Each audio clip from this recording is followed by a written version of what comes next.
Hello friends, এই ভিডিওটিতে আমি আপনাদেরকে দেখিয়ে দিব কিভাবে আপনি খুব সহজে আপনার মোবাইলে 3টি আঙুল দিয়ে স্ক্রিনশট নিতে পারবেন। তো ফ্রেন্ডস, অনেকের মোবাইলে কিন্তু 3টি আঙুল দিয়ে স্ক্রিনশট নেওয়া যায় না বা সেটিংসটি করতে পারে না।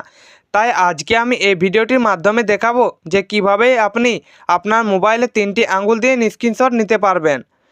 তো ফ্রেন্ডস, 3টি আঙুল দিয়ে স্ক্রিনশট সেটিংস করার জন্য সর্বপ্রথম আপনি আপনার মোবাইলের মধ্যে যে সেটিং অ্যাপ রয়েছে সেটাকে আপনি ওপেন করবেন। ওপেন করার পর আপনি এরকম ইন্টারফেস দেখতে পাবেন। তো আপনি একটু নিচের দিকে আসবেন, তারপর দেখতে পাবেন অ্যাডিশনাল সেটিংস বলে একটি অপশন রয়েছে। তো আপনি এটাতে ক্লিক করবেন। তারপর দেখতে পাবেন গেস্টার শর্টকাট। আর যদি আপনার মোবাইলে এই সেটিংসটি না দেখতে পান, তাহলে আপনি এই সেটিংস অ্যাপের মধ্যে সার্চ বার রয়েছে, তো আপনি সেখানে গিয়ে এই লেখাটিকে সার্চ করবেন, তাহলে কিন্তু আপনি এই সেটিংসটিকে পেয়ে যাবেন। আমার মোবাইলে এই সেটিংসটি আছে, তাই আমি এটার উপরে ক্লিক করে নেব। ক্লিক করার পর আপনার সামনে এরকম পেজ চলে আসবে। তো আপনি এখানে দেখতে পাবেন টেক এ স্ক্রিনশট। তো আপনি এই অপশানটির উপরে ক্লিক করবেন।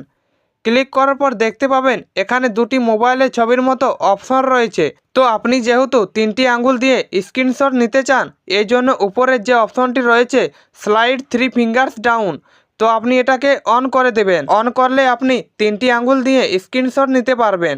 তো ফ্রেন্ডস, ভিডিওটি দেখে যদি তোমাদের ভালো লেগে থাকে একটি লাইক এবং চ্যানেলটিকে সাবস্ক্রাইব করে দেবেন।